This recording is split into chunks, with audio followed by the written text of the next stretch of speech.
आज की Monday night raw पता कैसी थी? जैसे पूरे हफ्ते भर तुमको टिंडा खिलाया गया हो और उसके बाद संडे को शाही पनीर मिल जाए। मतलब स्वाद ही आ गया यार आज की रॉ से। Okay, hello chatters, my name is Rohit and you are watching Wrestle Chatter. तो इस वीडियो गाइस हम लोग रिव्यू करने वाले हैं रॉ के एपिसोड का, रॉ की 30th एनिवर्सरी वाले रॉ इस ट्रिपल एक्स वाले एडिशन का। और गाइस जो इस एडिशन की शुरुआत होती है, एपिसोड की शुरुआत होती है, वो हल्क हॉगन के साथ में होती है। वो जो एक तरीके से क्राउड को वेलकम करते हैं। ज्यादा कुछ यहाँ पर सेगमेंट नहीं था, लेकिन जो मेन चीज थी मंडे नाइट रॉ की वो स्टार्ट होती है ट्राइबल कोर्ट वाले सेगमेंट के साथ से। मतलब डब्ल्यूडब्ल्यूई ने शुरुआत में ही रोमन रेंस और सैमी ज़ेन का जो भी पंगा चल रहा है इस वाले सेगमेंट को डाल दिया और बहुत बढ़िया किया। बहुत मजा भी आया इस सेगमेंट को देख के, लेकिन रिजल्ट हमेशा कुछ वैसा नहीं था जैसे हम लोग एक्सपेक्ट कर रहे थे। क्या होता है, ट्राइबल कोर्ट के लिए सारे के सारे बंदे आ जाते हैं। ब्लड लाइन के साथ ही सैमी ज़ेन ने अपनी एंट्रेंस करी, लेकिन शक्ल से ही जो सैमी ज़ेन है वो बहुत ज्यादा से उखड़े उखड़े लग रहे थे। उनको देख के लग रहा था कि इस बंदे को कुछ तो प्रॉब्लम है। अब रिंग में आके बैठते हैं सारे के सारे superstar, solo Sikoa and Paul Heyman को छोड़कर मतलब सारे बैठ जाते हैं। इसके बाद क्या होता है, सबसे पहले तो एक्नॉलेज करने के लिए बोलते हैं रोमन रेंस सभी को, और वो जो बागडोर है पूरे इस ट्रायल की जो चलता है ये, इसको पॉल हेमन के ऊपर सौंप देते हैं। और उसके बाद पॉल हेमन कुछ एविडेंस या फिर आप कह सकते हो ऐसे बिट्स निकाल के लेके आए थे जिसमें वो ये प्रूव कर रहे हैं कि कैसे सैमी ज़ेन गिल्टी हैं। उसमें चीजें दिखाई जा रही हैं कि कब कब सैमी ज़ेन भागे हैं, कब कब उन्होंने थोड़ी बहुत भी चीज करी। इवन उन्होंने एक शोल्डर गलती से टकरा भी दिया था रोमन रेंस से, उसको भी पॉइंट आउट करके बता दिया गया था वहां पे, जबकि उस टाइम पर रोमन रेंस को उससे कोई भी प्रॉब्लम नहीं थी। रैट बैस्टर्ड करके उन्होंने सैमी ज़ेन को बोला और कहा कि ये ओपन एंड शट केस है, इसके अंदर ज्यादा कुछ कहने या करने के लिए कुछ बचा ही नहीं है। और ऐसा कह के सैमी ज़ेन पूरी तरीके से गिल्टी प्रूफ हो गए यहाँ पे। अब उनके पास करने के लिए कुछ भी नहीं है। रोमन रेंस भी बहुत ज्यादा गुस्से में होते हैं और वो यहाँ पे कहते हैं भाई सैमी ज़ेन तेरा पत्ता कट गया। यहाँ पे सोलो सिकोवा को वो ऑर्डर देते भाई सैमी ज़ेन को जाके अब तू मार। वो समवन स्पाइक मारने ही वाले होते हैं, तभी shockingly and surprisingly Jey Uso ने उनका हाथ रोक लिया। अब जे ऊसो ने जैसे हाथ रोका तो क्राउड ने उस पर एकदम से तगड़ा रिएक्ट भी किया, क्योंकि वो होना ही था। कोई एक्सपेक्ट नहीं कर रहा था यहाँ पे कि अब जब सारा मामला खत्म हो गया है सैमी ज़ेन का, तो फिर आखिर क्यों सैमी ज़ेन को बचाया जाएगा। लेकिन जे ऊसो कहते हैं भाई तुम इस सारे बंदे के सैक्रिफाइसेस भूल गए। उसके बाद भाई वो ABCDE करके ऐसे सारे टाइटन के ऊपर क्लिप्स चलाते हैं जहां पे ये प्रूफ हो रहा है हर बार कि कैसे सैमी ज़ेन ने कई बार ना सिर्फ रोमन रेंस की, ना सिर्फ ऊसोस की, बल्कि हर किसी की पूरी ब्लड लाइन की मदद की है। और अगर ब्लड लाइन अगर आज यहाँ पे पहुंचे तो इसमें एक बहुत बड़ा रोल सैमी ज़ेन का भी है। ये देख के भाई हृदय परिवर्तन हो गया। सैमी ज़ेन के जो एक्सप्रेशन थे ना भाई पूरे सेगमेंट के दौरान, जब जैसा माहौल था, जब जैसी फीलिंग थी, सैमी ज़ेन बिल्कुल वैसे ही एक्ट कर रहे थे। और उसके बाद जे उसने तारीफों के पुल बांध दिए। भाई सैमी ज़ेन ने मेरे पे कभी भी, मतलब मैंने इस पे कभी बिलीव नहीं किया, लेकिन सैमी ज़ेन ने लास्ट तक मेरे ऊपर गिव अप नहीं किया। फिर वो कह रहे हैं कि ऐसे बंदे ने सारे हमारे सामने बुलेट्स ले लिए, बंदा एक तरीके से बुलेट प्रूफ है। और फाइनली आज वर्डिक्ट निकलता है ट्राइबल कोर्ट के अंदर से रोमन रेंस की तरफ से, वो ये था कि फिलहाल के लिए Sami Zayn is not guilty. और अभी मैं इस बंदे की शक्ल नहीं देखना चाहता कब तक, सैटरडे को रॉयल रंबल तक। और ऐसा कह के जो पूरी ब्लड लाइन है वो चली जा रही है। हालांकि जे ऊसो, जिमी ऊसो का जो बिहेवियर है सैमी ज़ेन के लिए बहुत ही सॉफ्ट है, वो उनके साथ बहुत अच्छी तरीके से एक्ट कर रहे हैं। मतलब अभी फिलहाल तो इनके बीच में कुछ नहीं होने वाला। रॉयल रंबल में जाके ऐसा कुछ रोमन रेंस कह रहे हैं कि जो तेरा फाइनल टेस्ट है वो वहां पर देखा जाएगा। तो ये जो पूरा ओपनिंग सेगमेंट तो बहुत मजेदार था, मैंने तो इसको काफी एंजॉय किया। ऐसा लग नहीं रहा था कि हम डब्ल्यूडब्ल्यूई देख रहे हैं, ऐसा लग रहा है कि हम कोई ऐसा चीज देख रहे हैं, अपना कोई एपिसोड देख रहे हैं और उसके अंदर फिर हमको सारे एलिमेंट्स देखने को मिल रहे हैं। तो ये ओपनिंग के अंदर सैमी ज़ेन के स्पेशली जो एक्सप्रेशन थे, जो उनका कैरेक्टर प्ले था, वो ऑसम था। और उसको तो वर्ड्स में आप लोग, मतलब मैं नहीं कर सकता कि क्या मैं उसकी तारीफें करूं। लेकिन खैर हम चलते हैं अपनी अगली चीज की तरफ। और शो के ऊपर मैच होता है the Usos versus Judgment Day के बीच में, और ये था रॉ टैग टीम चैंपियनशिप्स के लिए। अब मैच तो ये अच्छा ही था, इसमें कोई भी शक नहीं, ठीक ठाक मैच था। लेकिन इस मैच से एक जो मेजर चीज हमको पता चलती है वो ये कि जिमी ऊसो इंजर्ड हो गए और जो एक्स वाला साइन है उसको रेफरी थ्रो करता है। अब मेरे को ये देख के लग गया था भाई ये स्टोरी लाइन का पार्ट है, क्योंकि यूजुअली जब एक्स का साइन थ्रो होता है तो वो चुपके से होता है, साइड से होता है। पूरी अटेंशन दे के रेफरी ने एक्स वाला साइन जो है थ्रो किया। एडम पियर्स आते हैं और मैच में एक चेंज हुआ और सब के तौर पर कह सकते हैं सैमी ज़ेन इस मैच के अंदर उतर गए और उन्होंने रिप्लेस कर दिया जिमी ऊसो को। और एडम पियर्स ये कहता है मैंने जजमेंट डे के साथ भी ऐसा किया था, उसको मौका दिया था, तो यहाँ पर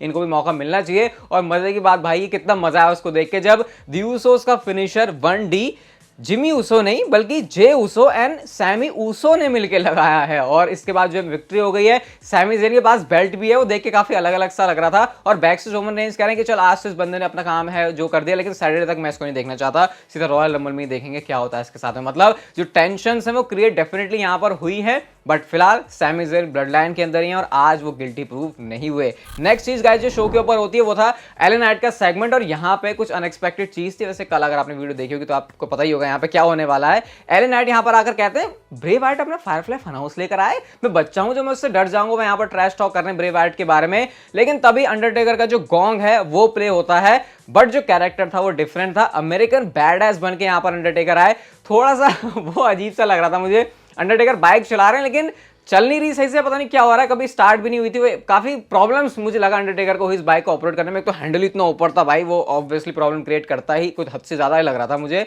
अंडरटेकर ऐसे पैर रख रख के भी बाइक चला रहे तो थोड़ा सा फनी लग रहा था, बट खैर अंडरटेकर हमारे डेड मैन है। इन सारी चीजों के बावजूद जो एले नाइट है वो अपनी चपड़ चपड़ कंटिन्यू रख रहे हैं। वो कह रहे हैं कि अंडरटेकर ने लॉकर रूम को सॉफ्ट कहा था, इस बात पर वो अग्री भी कर रहे हैं और ये भी कह रहे हैं मेरा पिच ब्लैक मैच देखना, क्योंकि ब्रे वाइट के साथ वो कुछ करने वाले हैं।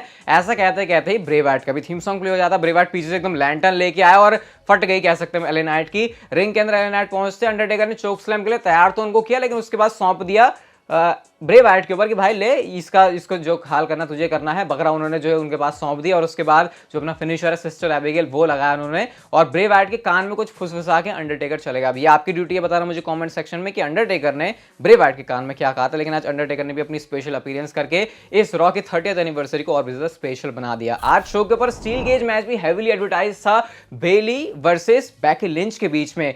ये मैच इससे पहले कि कुछ रिजल्ट पे पहुंचता फिर शुरू भी होता ठीक से, जो पूरी डैमेज कंट्रोल है उन्होंने बुरी तरीके से पीट दिया बैकी लिंच को, और इतनी बुरी तरीके से पीटा कि वो मैच में कंपीट भी नहीं कर पाई, मैच शुरू ही नहीं हुआ। अब देखो मेरे को ये बड़ा सोच के अजीब लग रहा है, पूरा स्टील केज का स्ट्रक्चर बनाया है, वहां पे बिल्ड किया है, उसको कंस्ट्रक्ट किया, ऊपर टांगा हुआ है, बावजूद उसके मैच स्टार्ट नहीं हुआ। और स्टील केज ऐसा नहीं है भाई तुमने कहा और बन गया, उसके लिए पूरी तैयारी वगैरह होती है और उतनी पूरी प्रिपरेशन तुमने किस चीज के लिए की और मैच भी शुरू नहीं हुआ। तो ये थोड़ा सा अजीब था, थोड़ा सा डिसअपॉइंट करा होगा जो लोग ये सोचेंगे विमेंस डिवीजन के अंदर स्टील केज मैच में मजा आएगा देख के। आई थिंक वो यहाँ से काफी डिसअपॉइंट हुए होंगे।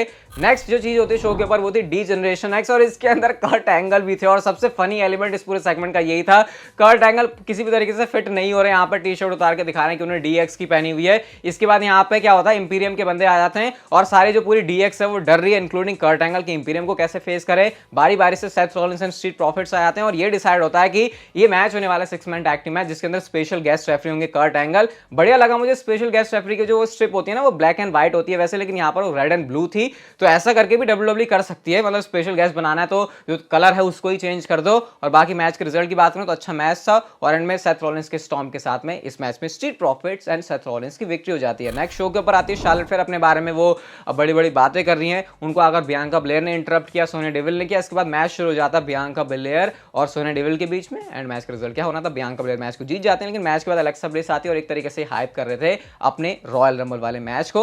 नेक्स्ट इस शो के ऊपर होते हैं द मिज आके बात करते हैं रॉ की 30th एनिवर्सरी, वो अपने ग्रैंड स्लैम चैंपियन होने की बात कर रहे हैं, उनके लिए भी कुछ स्पेशल होना चाहिए, ऐसे वैसे करके स्पेशल चीज केविन ओवेंस ने उनके सामने लाके परोस दी, क्योंकि स्टनर आ जाता है। स्टनर आने के बाद जो है वो रोमन रेंस के बारे में कहते हैं कि रोमन रेंस ने कहा कि सैमी ज़ैन गिल्टी नहीं है, लेकिन असली गिल्टी रोमन रेंस है, इतने टाइम से उसने अपने पास इस चैंपियनशिप को होल्ड करके रखा हुआ है और इस बात के लिए प्रॉमिस कर रहे हैं केविन ओवेंस डब्ल्यूडब्ल्यूई यूनिवर्स से कि ये जो चैंपियनशिप है मैं पूरी अपनी जान की बाजी लगा दूंगा रोमन रेंस से लेने के लिए। और एंड में जाते आते उन्होंने मिस को एक और स्टनर लगा दिया। तो मिस को जो स्पेशल चीज मिली रॉ की 30th एनिवर्सरी पर तो वो थे केविन ओवेंस की तरफ से 2 स्टनर। और शो के मेन इवेंट के अंदर मैच आता है यूनाइटेड स्टेट्स चैंपियनशिप के लिए Austin theory and Bobby Lashley के बीच में। एंड यस, बड़ी चीज तगड़ी चीज डब्ल्यूडब्ल्यूई ने यहाँ पर मेन इवेंट के अंदर डिलीवर करके दी। अब क्योंकि डब्ल्यूडब्ल्यूई ने इसको जो है नो डिस्क्वालिफिकेशन वाली ऐसी थीम के ऊपर रख दिया था कि वेपन्स यहाँ पर अलाउड हो जाएंगे, तो वेपन्स यहाँ पर थे, फायर एक्सटिंग्विशर का यहाँ पर यूज होता है, स्टील चेयर का यहाँ पर यूज होता है, टेबल्स का यहाँ पर यूज होता है, टेबल फूट भी रही है, सब कुछ यहाँ पे हो रहा है। लेकिन यही है कि मैच में जीतेगा कौन, बॉबी लैशली वीक दिख नहीं सकते, ऑस्टिन थ्योरी के पास चैंपियनशिप है तो क्या वो चैंपियनशिप हारेंगे।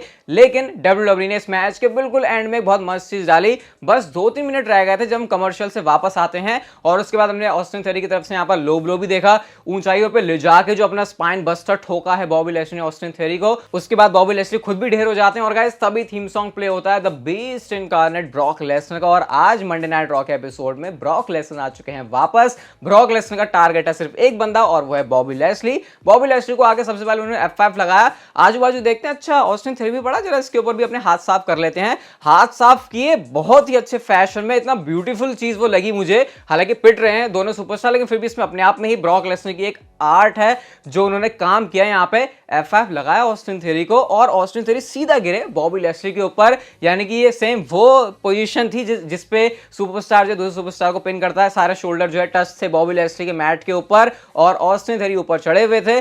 पिन फॉल हुआ 1-2-3 और गाइस ऑस्टिन थियरी के जो यूनाइटेड स्टेट्स चैंपियनशिप है वो यहाँ पर रिटेन हो जाती है बहुत ही मस्त तरीके से। और जो सबसे फनी चीज मुझे यहाँ पे लगी वो ये थी, ऑस्टिन थियरी का ही म्यूजिक प्ले हो रहा था ये जब सारे कांड हुआ उसके बाद, और उसके बाद ट्रांजिशन आता है जब ब्रॉक लेसनर का थीम सॉन्ग प्ले हुआ। प्योर बेबी फेस की तरह यहाँ पे ब्रॉक लेसनर एक्ट कर रहे थे, जो शो की क्लोजिंग में फिस्ट बम भी ऑफर कर रहे हैं ऑडियंस के साथ मिलके। मस्त तरीके से शुरुआत हुई रॉ की 30th एनिवर्सरी की और मस्त तरीके से इसको एंड भी किया गया। ओवरऑल पूरा ही शो एंटरटेनिंग था, लग रहा था कि कुछ स्पेशल तैयारी है आज के शो से। बाकी अगर आपको ये वीडियो अच्छी लगी तो उसे like share subscribe notification bell को ऑन कर दो and see you guys in my next video.